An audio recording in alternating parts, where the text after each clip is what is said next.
जलन। ममता बहुत ही सीधी और प्यारी लड़की थी, वहीं सुनील एक सरल और आगे बढ़ने की सोच रखने वाला लड़का। सुनील, बेटा सुनील कहाँ है? अरे जरा एक गिलास पानी तो दे दो। हाँ माँ, अभी आया। क्या माँ, पानी तेरे सर के पास ही तो रखा है, क्या हो गया है? तबीयत खराब है क्या? अरे नहीं नहीं, वो उठने का मन ही नहीं कर रहा था, तो देखा ही नहीं। वैसे क्या कर रहा है? यहाँ बैठ ना मेरे पास। माँ पढ़ रहा था। वो क्या है ना, नौकरी में तो वक्त नहीं मिलता, अब ऑफिस से घर आकर ही तो वक्त मिलता है। अच्छा अच्छा ठीक है, पढ़ ले जा बेटा। सुनील पढ़ लिख कर और आगे बढ़ना चाहता था, लेकिन माँ की तबीयत खराब देखकर सोचता है कि शादी ही कर ले। कब तक माँ का ख्याल वो अकेले रख पाएगा? तो एक दिन, माँ ये ममता है, मैंने इससे शादी कर ली है। तुम्हारी तबीयत भी ठीक नहीं रहती, तो मैंने सोचा शादी कर लेता हूँ। घर संभालने वाली और तुम्हें संभालने वाली कोई आ जाएगी तो अच्छा रहेगा। माँ अचानक से सामने बहू देखकर हैरान रह जाती है। बेटा ये क्या बात होती है? न बैंड, न बाजा, न दहेज, न शगुन, ऐसे कैसे बहू आ गई?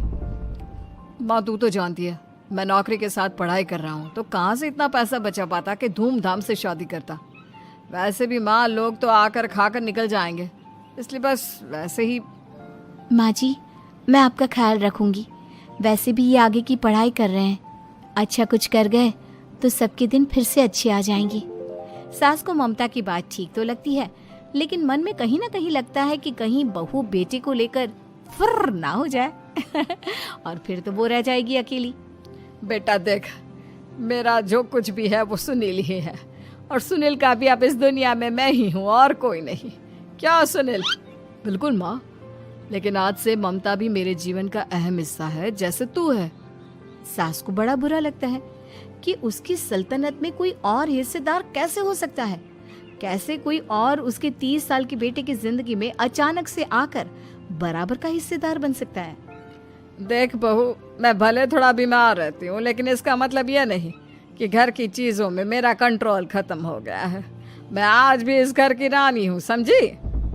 बेटा सोचता है कि ये माँ को अचानक से क्या हो गया। कल तक जो माँ कहती थी कि जिंदगी का कोई भरोसा नहीं, वो अचानक से जंग के मैदान की झांसी की रानी कैसे बन गई? माँ क्या हो गया है? सब ठीक है ना? अचानक कैसी बात कर रही हो? ममता का आज पहला दिन है, स्वागत करो उसका।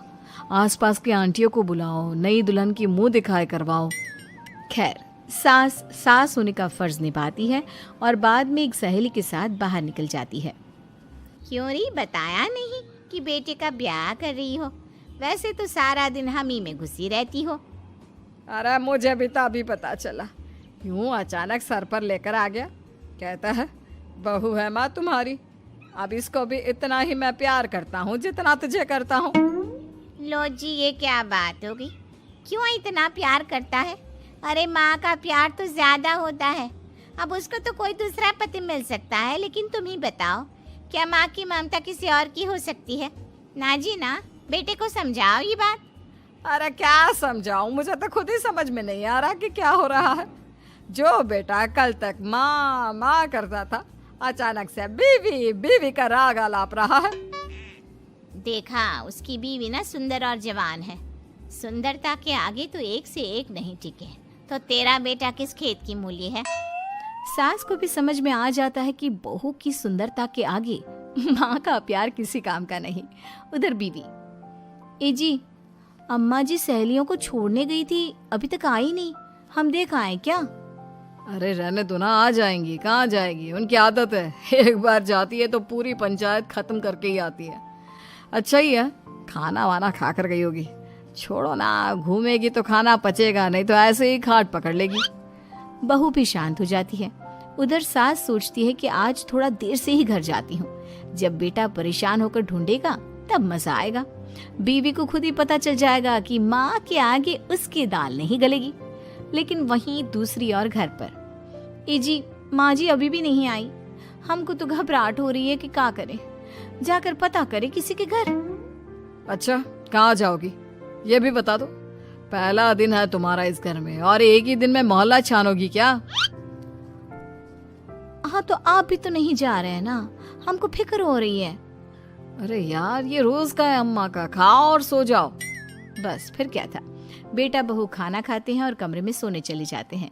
उधर जब सास को कोई देखने नहीं आता तो वो हार कर घर आ जाती है, जहाँ वो देखती है कि सारे घर की लाइट्स बंद है। सास को गुस्सा आता है। बहू, ममता बहू कहाँ हो? लेकिन सारे दिन की थकी बहू को ऐसी नींद आती है जैसे किसी ने भांग की गोली खिला दी हो। वो तो नहीं उठती।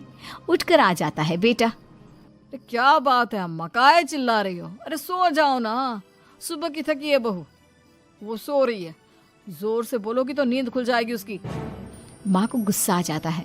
फिलहाल तो सो जाती है, लेकिन मन ही मन ढेर सारा जहर बहू के लिए भरा होता है।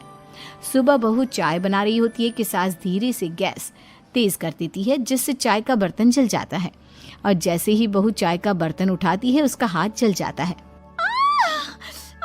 मेरा हाथ जल गया।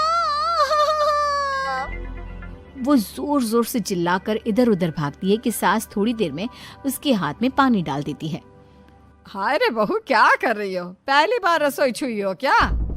सासू माँ गलती से गैस तेज रह गई थी और बर्तन जल गया, जिससे मेरा हाथ जल गया। हाय रे, कितना गंदा दाग। छी छी छी छी, मुझे तो उल्टी आ रही है तेरा गला हुआ मांस देखकर। तू ना मुझे अभी साथ से खाना मत लगाना। बहू भी खुद का हाथ देखती है तो उसे भी रोना आ जाता है। कुछ दिनों के बाद सास की सहेली आती है, बहू चाय बनाकर लाती है।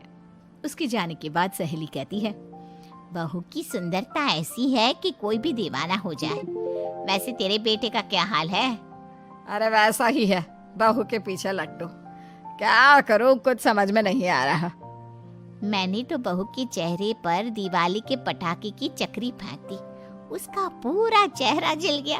अब देखो ना रही सुंदरता, और ना ही अब मेरा बेटा उसे पूछता है। अरे अब तो वो उसे छोड़कर दूसरी भी देखने को बोल गया है मुझे। बहू सारी बात सुन रही होती है। आंटी एक बात बताइए, क्या भरोसा है कि दूसरी सही आए और आपके अनुसार रहे? देखिए आंटी, मेरी सासू माँ को गलत बात सिखाने की जरूरत नहीं है। हमारा परिवार साथ में खुशी से रह रहा है। देख बहू, मेरी सहेली की बेइज्जती ना कर, वही अच्छा रहेगा तेरे लिए, समझी? बहू नहीं मानती है। वो बार बार उनकी सहेली को घर से निकल जाने को कहती है। तभी सास की सहेली पास के चूल्हे से लकड़ी लाकर बहू के चेहरे पर लगा देती है। बहू जोर जोर से रोने लगती है। अरे ये क्या कर दिया? मैंने कहा किया, ये तो तूने किया। तू ही नहीं चाहती थी कि बहू बेटे के साथ रहे, भला मैं क्यों करूंगी? मैं तो चली, निपटो अब। बहू रो रही होती है, दर्द से चिल्ला रही होती है, लेकिन सास उसे डॉक्टर के पास नहीं ले जाती। तभी पति आता है। क्या हो गया ममता? ये दाग कैसे लगा? तुम कैसे जली? ममता कुछ नहीं कहती, बस दर्द से करा रही होती है। पति माँ की तरफ देखता है। हो ना हो माँ, ये पक्का आपका काम है। आप ही ममता से जला करती थी ना। देखना माँ, अब पुलिस आएगी, केस बनेगा, लेकिन पहले मैं ममता को अस्पताल लेकर जा रहा हूँ। सभी अस्पताल जाते हैं, जहाँ डॉक्टर ममता की सास से कहते हैं, आपने तो नहीं जलाया ना बहू को? अब ममता की सास के तो पसीने छूट रहे होते हैं। वो घबरा कर कहती है, ना ना डॉक्टर साहब, कैसी बात करते हैं? हम क्या जलाएंगे अपनी बहू को?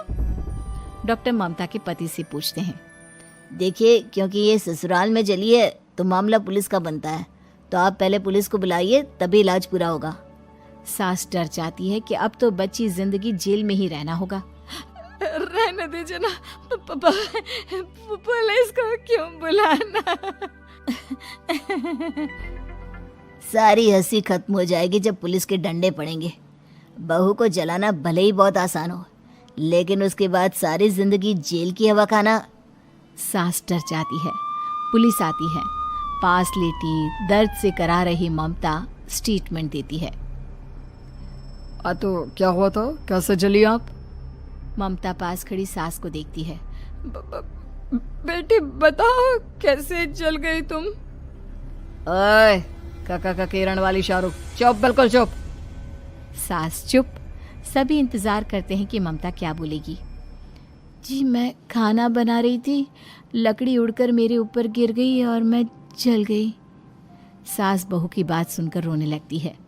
देखा माँ, कितनी समझदार है ममता। ये चाहती तो, हाँ बेटा, ये चाहती तो मैं आज जेल में होती। मुझे माफ कर दे। मैं आगे से अभी कभी ऐसा नहीं करूंगी। बहू के साथ मिलकर रहूंगी। मुझे माफ कर दे।